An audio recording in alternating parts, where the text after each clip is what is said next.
argues that representing Abraham and Isaac and Jacob as foreigners and strangers in Canaan is hardly a convenient tradition for a people who are seeking to establish their claim to its homeland.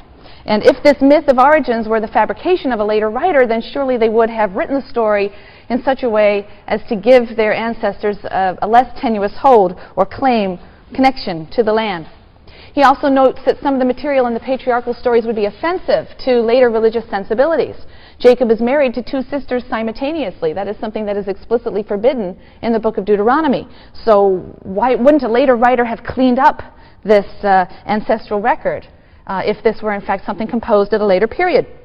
Also, he notes that the representation of inter-ethnic relationships in the patriarchal stories do not accord with the reality of a later period. So, for example, the Arameans are considered close kin to the Israelites. A wandering Aramean was my father, it says.